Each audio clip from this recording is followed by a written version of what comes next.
몇 해 전에 생로병사의 비밀이라는 건강 다큐를 통해서 제가 큰 은혜를 받은 적이 있습니다. 그 다큐의 주제는 몸의 노화였습니다. 출연하신 의사 선생님께서 이렇게 말씀을 하시더라고요.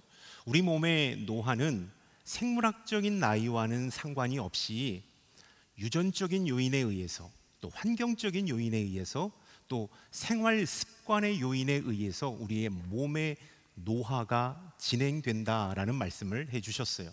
특별히 다른 것보다도 생활 습관을 어떻게 갖느냐에 따라 우리의 몸의 노화가 크게 변한다라는 사실을 말씀해 주셨어요. 저는 그 얘기를 듣고 나서 너무나도 큰 은혜를 받고 감동을 받았습니다. 우리가 어떻게 생활 습관을 갖느냐에 따라서 우리의 몸의 변화가 달라지기 때문입니다. 어디 건강뿐이겠습니까?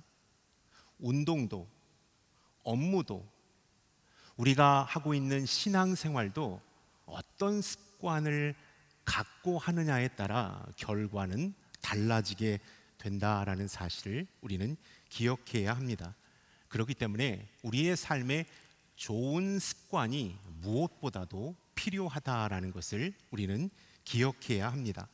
특별히 우리가 신앙생활할 때 어떤 습관을 가지고 신앙생활을 하느냐에 따라 우리의 신앙은 업그레이드 될 수도 있고 다운그레이드도 될 수 있다라는 사실을 우리는 기억해야 합니다. 8월 한 달 우리는 거룩한 습관의 힘이라는 주제로 하나님의 말씀을 나누기를 원합니다. 성경상의 인물 중에 거룩한 습관으로 하나님 앞에 더 가까이 나아가고 세상을 이긴 사람들을 한번 엿볼 수 있는 시간이 되었으면 좋겠습니다. 그리고 우리도 그들처럼 거룩한 습관이 우리의 마음과 몸에 배는 축복이 있기를 주님의 이름으로 축원합니다. 아멘. 하나님의 인생 레슨이라는 책을 지은 세들백 교회의 릭 워렌 목사님이 계십니다. 릭 워렌 목사님께서 하나님의 인생 레슨을 통하여서 이렇게 말씀을 하셨는데요. 인간에게 가장 무섭고 치명적인 질병이 있는데 그 질병이란 낙심, 절망이라는 질병입니다 라고 말하고 있습니다. 세 가지 이유를 들어서 왜 낙심과 절망이 인간에게 가장 치명적이고 무서운 질병인가를 우리에게 말씀해 주고 있는데요. 첫 번째, 낙심과 절망은 예외 없이 누구나에게 찾아올 수 있기 때문에 무섭고 치명적인 질병이라고 말합니다. 너도 나도 우리 모두도 낙심과 절망에 걸린다라는 사실입니다. 두 번째, 낙심과 절망은 반복적으로 찾아오기 때문에 치명적이고 무서운 질병이라고 말합니다. 한번 절망을 크게 앓는 것으로 끝나는 것이 아니라 우리의 생명이 다하는 날까지 지속적으로 반복적으로 절망과 낙심이 우리를 괴롭힌다라는 사실입니다. 세 번째, 낙심과 절망이 무섭고 치명적인 이유를 이렇게 말하고 있습니다. 낙심과 절망은 전염성이 아주 강해서 내가 낙심에 걸리면 내 주변의 사람들 역시도 낙심과 절망에 사로잡히기 때문에 그 병은 무섭고 치명적인 질병이라고 릭 워렌 목사님은 말하고 있습니다. 여러분, 이러한 이유 때문에 이 낙심과 절망은 인간에게 치명적인 타격을 준다라는 사실입니다. 이 낙심이라는 단어, 에카케오라는 헬라어 단어를 사용했는데요. 이 에카케오는 사전적인 정의를 한번 제가 자막으로 한번 준비했습니다. 모든 기력이 다하여 피곤하고 지친 상태, 이게 낙심이라는 겁니다. 에카케오라는 겁니다. 모든 기력이 다하였다라는 뜻 속에는요, 육체적인 피곤함을 넘어서 정신적인 영적인 피곤함까지도 묻어 있다라는 것을 우리가 기억해야 합니다. 그렇기 때문에 우리가 한번 낙심, 큰 절망에 사로잡히면 우리의 몸도 우리의 마음도 우리의 영혼도 탈진되고 무기력하게 된다라는 사실입니다. 사단은 이 절망이 얼마나 무서운 병인가, 인간에게 있어서 얼마나 무서운 병인가를 너무나도 잘 알고 있습니다. 그래서 할 수만 있다면 우리가 절망의 늪에 걸려 넘어지기를 간절히 바라고 있다라는 것이죠. 그래서 절망을 통해서 몸도 마음도 영혼도 나락으로 떨어지기를 원한다는 것입니다. 그래서 하나님으로부터 멀어지기를 사단은 원한다. 오늘 우리가 잘 알고 있는 이 열왕기상 19장의 주인공으로 나오는 엘리야 역시도 큰 절망 가운데 고통을 호소하고 있는 것을 보게 됩니다. 엘리야는 열왕기상 18장의 말씀 속에서 이 갈멜산에서 850대 1로 아세라와 바알 이 거짓 선지자들과 겨루어서 승리한 사람입니다. 그 승리의 기백은 온데간데 없고 지금은 큰 절망과 낙심에 사로잡혀서 자기를 죽여달라고 이렇게 호소하고 있는 모습을 보게 되죠. 그렇게 당당했던, 그렇게 담대했던 엘리야가 왜 이 큰 절망에 사로잡혔을까요? 3절은 우리에게 이렇게 말씀하고 있습니다. 열왕기상 19장 3절의 말씀 함께 읽도록 하겠습니다. 엘리야는 이 상황을 보고 목숨을 지키려고 일어나 도망쳤습니다. 그는 유다의 브엘세바에 이르자 자기 종을 거기에 남겨두고, 엘리야가 절망에 빠진 이유를 3절에서는 이 상황을 보고라고 말씀하고 있습니다. 이 상황이라는 것은 어떤 상황을 말할까요? 아합의 아내인 이세벨이 모든 예언자를 죽이고 엘리야도 죽이고자 이렇게 돌진해 오는 이 상황을 보고 엘리야가 절망에 사로잡혔다라는 것입니다. 엘리야는요, 이 절망적인 상황, 암담한 이 상황과 형편에 집중하는 나머지 하나님을 바라보지 못했습니다. 그리고 자기 자신을 바라보았습니다. 그때 절망이 그를 사로잡아 버렸다라는 것입니다. 여러분, 우리 인생에 절망은 언제 찾아올까요? 언제 우리는 크게 낙심하고 절망할까요? 어렵고 힘든 현실 앞에서, 앞이 보이지 않는 힘든 현실 앞에서 하나님이 아닌 이 상황에 집중할 때, 그리고 이 상황 앞에서 무기력하게 처참해지는 내 자신에 주목할 때 우리는 절망하게 된다라는 것을 우리는 기억해야 합니다. 여러분, 엘리야가 이 앞에 놓은 상황과 형편을 보고 절망에 사로잡힌 것처럼 현재 우리 눈앞에 보이는 현실에 우리가 주목하면 우리는 낙심할 수밖에 없습니다. 우리는 절망할 수밖에 없습니다. 왜냐하면 우리 눈앞에 보이는 현실은 암담하기 때문입니다. 제 아무리 믿음이 좋은 사람이라 할지라도요, 성령 충만한 사람이라 할지라도 하나님이 아닌 현실 앞에 주목하고 내 눈앞에 펼쳐진 상황을 바라보고 내 자신을 바라보면 우리는 여지없이 절망 속에 허덕이게 된다라는 것을 우리는 기억해야 합니다. 창공을 가로질르는 독수리도요, 어릴 적부터 이 닭장 안에 가둬서 땅에 떨어진 모이 많은 쪼아먹게 하면 이 독수리가 커서도 하늘을 날지 못한다고 말합니다. 마찬가지로 하나님을 인격적으로 만나고 성령의 기름 부으심을 받은 그리스도인이라 할지라도 현실에 갇혀 내 눈앞에 펼쳐진 상황에만 집중할 때 하나님을 바라보지 못하고 상황에만 바라보고 주눅들어 살 때 우리는 주님께서 주시는 어떠한 힘과 능력도 체험하지 못한 채 우리는 무기력하게 절망 가운데 패배하게 될 것입니다. 우리가 가장 기억해야 할 것은요, 내 눈앞에 펼쳐진 현실이 아니라 이 문제보다도 크신 여호와 하나님을 바라보는 것입니다. 여러분 눈앞에 펼쳐진 삶은 어떻습니까? 여러분 그 삶 앞에 여러분은 어떤 영적인 반응을 보이며 신앙생활하고 있습니까? 힘들고 어려운 현실 앞에 나는 어떠한 반응을 보이고 있는가? 심리학자인 케이치프 노이드라는 학자가 있습니다. 이 케이치프 노이드라는 학자가 인간에게 있어서 6가지의 감옥이 있다라고 말하고 있습니다. 그 감옥에 한번 들어가면 쉽게 나오지 못한다라고 노이드 학자는 얘기합니다. 그 6가지 감옥 중에서 3번째 감옥에 해당하는 감옥이 이 절망, 이 낙심이라는 감옥입니다.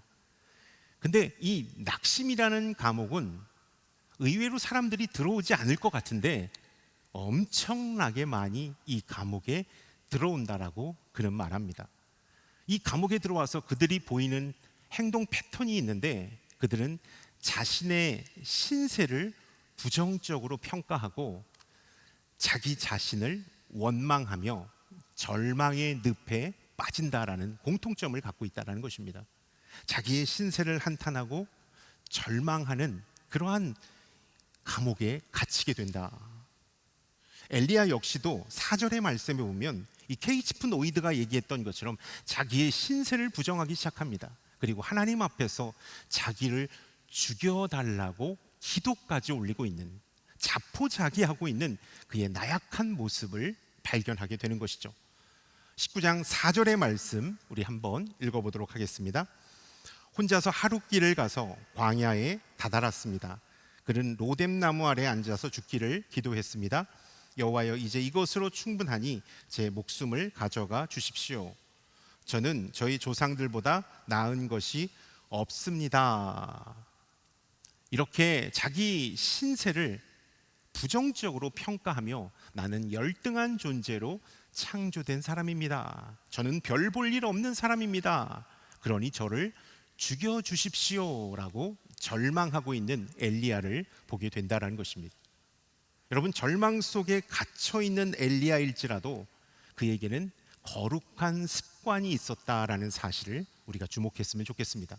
이 거룩한 습관이 이 절망의 늪으로부터 엘리야를 이끌어내는 힘이 된다라는 것을 우리가 이 말씀 속에서 한번 찾아보았으면 좋겠습니다. 그를 이 절망의 늪에서 이끌어낸 이 거룩한 습관은 어떤 습관이었는지 우리가 19장의 전체의 말씀을 들어서 2가지의 습관을 한번 주목하여 바라보았으면 좋겠습니다. 14절의 말씀 함께 읽도록 하겠습니다. 열왕기상 19장 14절의 말씀입니다. 엘리야가 대답했습니다. 저는 만군의 하나님 여호와를 큰 열심으로 섬겼습니다. 그러나 이스라엘 자손들이 주의 언약을 버리고 주의 제단을 부수며 주의 예언자들을 칼로 죽여 이제 저만 혼자 남았습니다. 그런데 저들이 이제는 제 목숨까지 빼앗으려고 합니다. 첫 번째, 엘리야가 가졌던 거룩한 습관, 어떤 습관이었는가? 14절의 말씀에 보면 여호와를 섬기고 믿을 때 열심으로 섬기는 습관이 있었다. 여러분, 이 열심이라는 단어, 히브리어로 칸노라는 단어를 사용했는데요, 이 칸노라는 단어 속에는 2가지 의미가 있다고 말합니다. 질투, 젤로스, 열정, 질이라는 단어가 이 칸노라는 단어에 숨어 있다라는 것입니다. 우리 하나님은 질투하시는 하나님입니다. 남녀간이 갖는 질투가 아니라 하나님께서 질투하신다라는 이 칸노는 어떤 것인가? 하나님의 질투는 하나님께 속한 소중한 것들을 지키시고 보호하시고 성취하시는 하나님의 거룩한 열심을 나타낸다라는 것입니다. 여러분, 이 엘리야가 가졌던 열심이라는 것은요, 하나님의 것을 지키고 성취하고 보호하기 위하여 최선을 다하는 그의 습관이 그의 삶 속에, 몸 속에, 영혼 속에 자리 잡고 있었다라는 사실을 우리가 기억해야 하는 것입니다. 이 열심을 다하는 영성, 열심을 다하는 거룩한 습관이 엘리야에게 있었기 때문에 가장 영적으로 암울했던 이 아합 시대에 그는 개혁을 선포하는 하나님의 선지자가 되었다라는 사실을 우리가 기억해야 하는 것입니다. 그가 그토록 하나님을 섬기는 일에, 하나님께서 맡겨주신 사역에 최선을 다하는 열심을 가졌기 때문에 그는 가장 영적으로 암울했던 시기에 가장 빛을 발하는 하나님의 사람으로 하나님께서 사용하셨다라는 것을 우리가 기억했으면 좋겠습니다. 성경을 보면 그의 열심이 곳곳에 나타나 있는 것을 보게 됩니다. 우리가 이 말씀을 많이 들어서 알고 있습니다. 엘리야의 열심, 어떤 열심이었는가? 그가 열심히 하나님 앞에 기도했을 때 3년 반 동안 비가 내리지 않았습니다. 그리고 다시 하나님께 열심을 다하여 기도했을 때 다시 그 땅에 비가 내렸습니다. 하나님을 섬기는 일에 열심이었기 때문에 갈멜산에서 850명의 거짓 선지자들과 겨루어 이기는 놀라운 전과를 기록했습니다. 그는 불말과 불병거를 타고 죽음을 보지 않고 하늘로 승천한 하나님의 사람이 되었습니다. 그는 시돈 땅 사르밧 과부의 집에서 한 줌의 밀가루와 한 병의 참기름을 가지고 생존하는 놀라운 능력을 보유했습니다. 또 한 과부의 죽은 아들을 살리는 놀라운 역사를 만들어냈습니다. 그의 삶, 기적과 놀라운 하나님의 은혜가 묻어있는 그의 삶에는 여지없이 하나님을 향한 열심이 자리 잡고 있었다라는 사실입니다. 최선을 다하여 하나님을 섬기고 하나님께서 나에게 맡겨주신 일에 최선을 다하여 노력하는 열심의 습관이 엘리야에게 있었기 때문에 그는 그 암울한 시대에도 하나님의 빛을 발하는 사명자가 되었다라는 것을 우리가 기억했으면 좋겠습니다. 스포츠도, 음악도, 예술도, 학문의 분야에서도 성공한 사람들, 가장 베스트 탑에 오른 사람들에게서 나타나는 공통적인 특징이 있는데요. 그 특징이 무엇일까요? 천부적인 재능일까요? 그렇지 않다라는 것입니다. 그들에게는 모두 최선을 다하는 열심이 있었다라는 것입니다. 노력을 게을리하지 않는 최선을 다하는 열심의 사람이었다라는 것을 우리가 기억해야 하는 것이죠. 그 열심이 그를 가장 탑의 자리에 있게 했다라는 것을 우리가 기억해야 합니다. 인터넷을 열심이라는 단어, 열정이라는 단어의 인터넷을 막 찾아보니까 한 어떤 사람이요, 알프레드 크랩스라는 사람이 이러한 유명한 말을 했더라고요. 자막으로 한번 준비했는데 제가 한번 읽어보겠습니다. 열정 없는 성공이란 있을 수 없습니다. 승리하는 생활을 하는 비결은 가슴을 열정으로 가득 채우는 데 있습니다. 우리가 열심을 다하여 최선을 다하여 인생을 살고 하나님께서 맡겨주시는 일에 매진할 때 놀라운 기적이 일어난다라는 것입니다. 성공의 기적, 빛을 발하는 기적이 우리에게 일어난다라는 것을 우리가 기억했으면 좋겠습니다. 여러분, 하나님 앞에서 어떤 열심을 보이고 있습니까? 여러분은 하나님을 섬기는 일에 어떠한 열심을 가지고 있습니까? 세상 일은 성공이라는 것을 이루기 위하여 최선을 다하여 열심히 노력하지만 하나님을 섬기는 일에는 혹여나 게으리 섬기지 않았습니까? 하나님을 예배하고 하나님을 높여드리는 일에는 열심 있는 모습을 우리가 보이지 않았을 때가 참 많다라는 것을 우리는 기억합니다. 그리고 우리는 너무나도 하나님 앞에 죄송한 마음을 가지고 있습니다. 여러분, 성령 충만의 길에는 왕도가 없다라는 것을 우리는 기억해야 합니다. 믿음 좋은 그 신앙은 저절로 된 것이 아닙니다. 하루아침에 그냥 된 것이 아닙니다. 예배 한번 뜨겁게 드렸다고 믿음이 좋아지는 것은 절대로 아니라는 것입니다. 여러분, 우리가 신앙생활할 때 정말로 뜨겁고 성령 충만하고 신앙생활 잘 하시는 성도님들을 만날 때가 있습니다. 어떻게 해서 저분들은 그렇게 신앙생활을 잘할까? 하나님과 그렇게 친밀할까? 기도를 어떻게 저렇게 열심히 할까?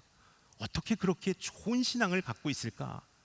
부러워는 하지만 그분이 그렇게 하나님과 친밀하게 된 직접적인 원인을 알기에는 우리가 무지할 때가 너무나도 많습니다. 여러분, 성령 충만의 길은 왕도가 없다라는 것입니다. 어떻게 해야 될까요? 열심히 있는 모습을 보여야 하는 것입니다.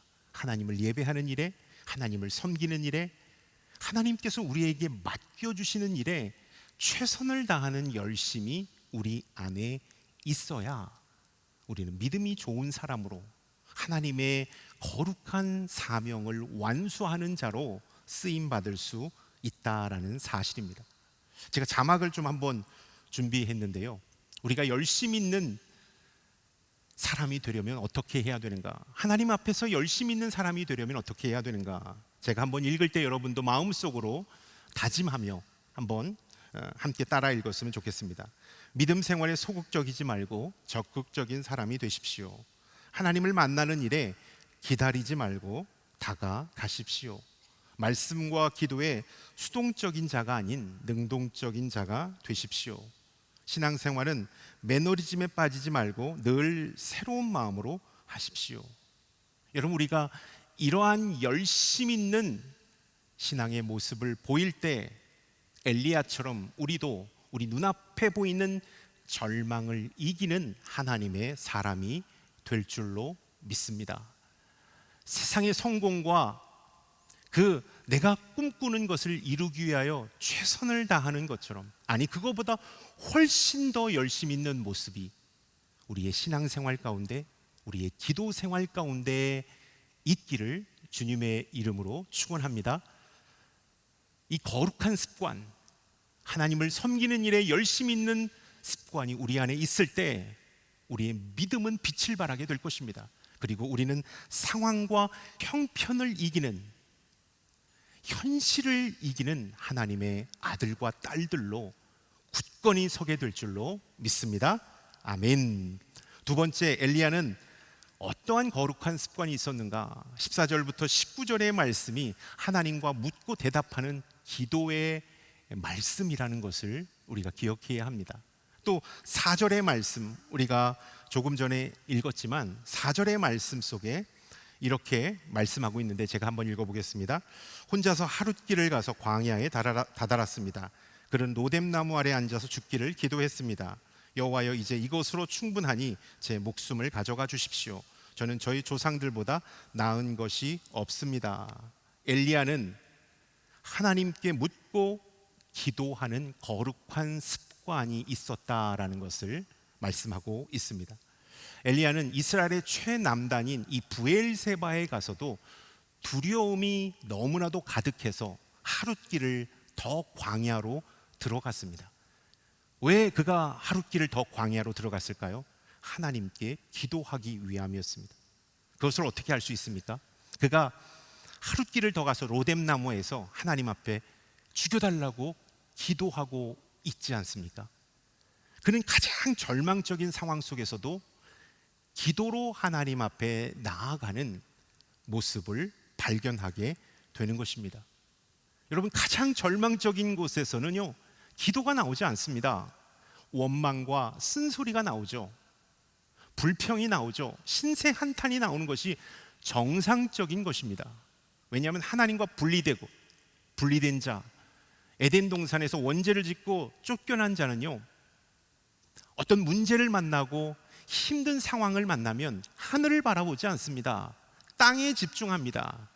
그리고 절망하고 낙심하고 원망하고 불평하게 된다라는 것입니다. 그런데 너무나도 큰 절망의 늪이 그를 사로잡아 버렸을 때조차도 그는 하나님 앞에 죽기를 기도하고 있는 엘리야의 모습을 만나게 된다라는 것입니다. 왜 그렇게 할 수 있었을까요? 기도가 몸에 배어 있기 때문입니다. 반사적으로 힘들고 어려운 상황이지만 하나님 앞에 그 힘들고 어려운 상황을 기도로 나아가고 있다라는 것을 우리가 이 말씀 속에서 기억해야 한다라는 것입니다. 야고보서 5장 17절 18절은 이렇게 엘리야를 묘사하고 있습니다. 우리 한번 야고보서 5장 17절 18절의 말씀을 함께 읽겠습니다. 엘리야는 우리와 본성이 똑같은 사람이었습니다. 그러나 그가 비가 오지 않기를 간절히 기도했더니 3년 반 동안 땅에 비가 내리지 않았습니다. 그리고 다시 기도했더니 하늘에서 비가 내리고 땅이 열매를 냈습니다. 우리와 똑같은 사람이지만 그는 기도의 사람이었다. 하나님 앞에 묻고 대답하기를 게을리하지 않는 기도의 사람이었다라는 것을 야고보서는 이렇게 말씀하고 있다라는 것입니다. 가장 절망적인 상황에서 그가 하나님 앞에 기도했을 때 그의 빠른 판단과 그 행동에 우리가 주목했으면 좋겠습니다.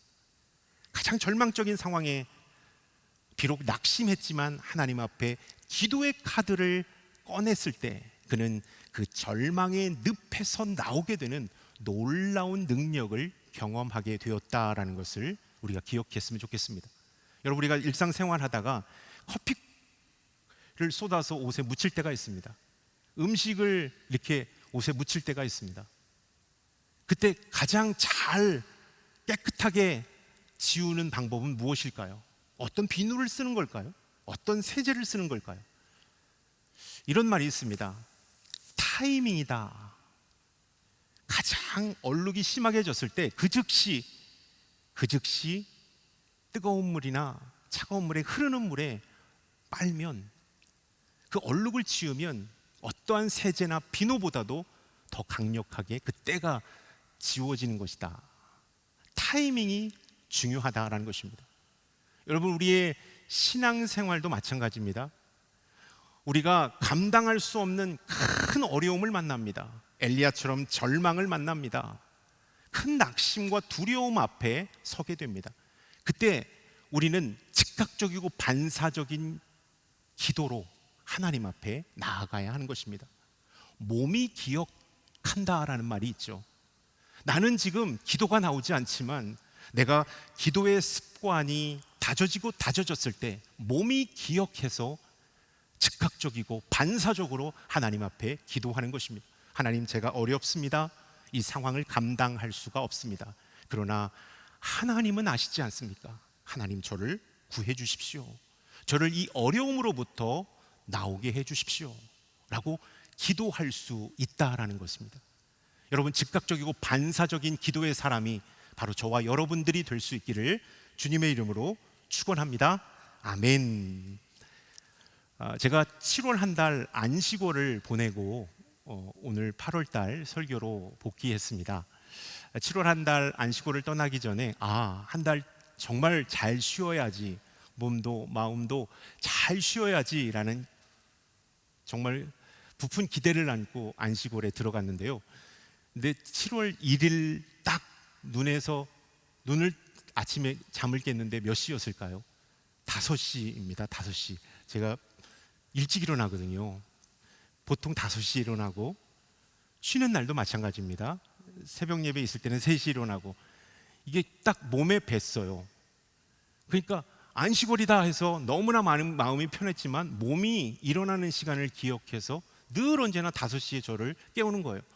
다시 잠을 청해보지만 더 정신이 말똥말똥해서 더 잘 수가 없어요. 그래서 하나님 앞에 하나님, 안식월이지만 제 몸이 기상시간을 기억하기 때문에 이 패턴에다가 제가 만들고 사역과 또 성도님들과는 약간의 거리를 두지만 하나님을 만나는 일에, 가족과 함께하는 일에는 정말로 최선을 다하여 열심을 내겠습니다 라는 컨셉을 잡았습니다.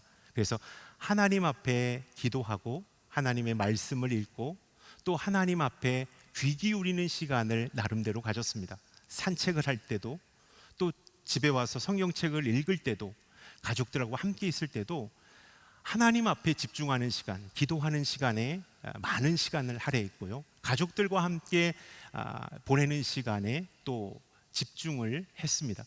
그러니까 마음이 너무나도 편한 상태에서 하나님 앞에 집중하다 보니까 기도의 맛을 이렇게 느끼게 되더라고요. 기도의 맛을 느끼니까 이게 몸으로 이렇게 많이 배어 있는 제 모습을 발견하게 되었어요. 이렇게 설교하다 보니까 너무 자랑이 아니에요. 기도의 맛을 이렇게 경험하고 이렇게 있다 보니까 너무나도 하나님 앞에 친밀하게 다가가는 시간이 저한테 주어진 것을 너무나도 감사했습니다. 시간이 쫓기지 않고 편안하게 하나님과 대화하고 함께 나누고 기도할 수 있는 것, 이것이 저에겐 너무나도 큰 축복의 시간이었습니다. 그래서 7월 달이 다 끝나가기 전에 제가 맡고 있는 러브소나타에서 이번 11월 달에 진행되는 미야자키 러브소나타 답사를 우리 목사님들과 간사님들 또 CGN 직원들과 함께 이렇게 떠났습니다. 그리고 나서 답사를 잘 했습니다. 그리고 실행위원 목사님과도 벌기대회도 잘 하고 마치고 돌아가기 위해서 귀국 PCR 검사를 했는데 지금까지 한 번도 저는 코로나에 걸린 적이 없습니다. 우리 식구들이 다 걸렸을 때도 저만 안 걸렸고 우리 교역자 방에 있는 목사님들이 걸렸을 때도 저만 안 걸렸는데 그때 PCR 검사에서 양성이 나오게 된 거예요. 많은 스태프들이 함께 갔지만 저만 혼자 양성이 나왔어요. 그리고 그분들은 내일 다 한국으로 들어가고 저만 호텔에 이제 격리하게 되는 겁니다. 마음이 어려웠을까요? 안 어려웠을까요? 너무나도 마음이 어려웠을 텐데 제가 7월 한 달 하나님과 나름대로 친밀한 마음으로 기도하는 그러한 시간을 보내고 나니까 그 시간에 문득 든 것이 하나님이 미야자키 땅을 위해서 더 기도하라고 저만 남겨두게 하시나 보다라는 생각이 확 들어왔습니다. 그리고 하나님은 이 시간 정말 친밀하게 저와 또 교제를 나누고 싶어 하는구나라고 이런 마음이 확 들어왔습니다. 그래서 모든 스태프들 갈 때 축복의 말씀 전하면서 잘 가라고 배웅하고 저만 혼자 아주 작은 일본 호텔 방에서 격리가 시작되었어요.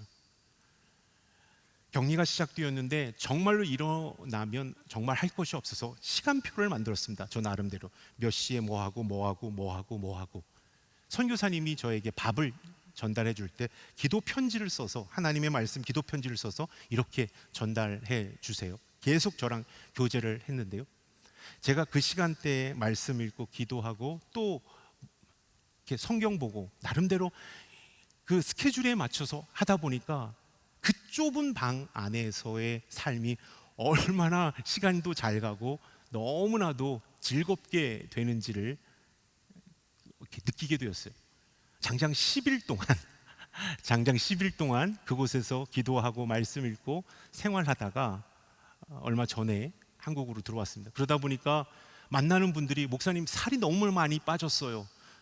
어떤 분들은 지금도 목사님 뚱뚱하세요라고 생각하시는 분들도 계실 텐데 살이 많이 빠졌고요. 너무 얼굴이 보기 좋습니다. 저는 정말로 사역에 쫓기고 여러 가지 상황 속에서 하나님 앞에 집중할 수 없었는데 그러한 시간을 하나님께서 주셔서 하나님을 만나는 일에 맛을 느끼고 또 몸이 반사적으로 하나님 앞에 기도하는 그러한 은혜를 체험하면서 우리가 하나님 앞에 기도할 때 어떠한 우리 앞에 절망과 어려운 현실이 올지라도 그것을 이길 수 있는 힘을 하나님께서 제공해 주시는구나 라는 사실을 다시 한번 격리 기간 동안 안식월 동안 깨닫게 되었습니다. 엘리야 역시도 가장 절망적인 상황 속에서도 하나님 앞에 기도함으로 하나님의 도우심으로 그가 절망에서 나올 수 있었다라는 것입니다. 오늘 엘리야가 가졌던 두 가지 거룩한 습관을 우리가 한번 살펴보았습니다. 그는 하나님을 믿고 섬길 때 열심 있는 거룩한 습관을 가지고 있었습니다. 그래서 놀라운 일을 행했습니다. 그는 가장 절망적인 상황일지라도 포기하지 않고 하나님 앞에 기도하는 기도의 사람이었습니다. 그 기도가 그를 절망으로부터 이끌어내는 힘이 되었습니다. 여러분, 우리에게도 이 엘리야가 가졌던 이 두 가지의 습관이 우리의 몸과 영혼과 우리 마음에 새겨지는 귀한 축복이 있었으면 좋겠습니다. 하나님을 섬기는 일에 열심을 다하는 그런 거룩한 습관이 있길 바라고요.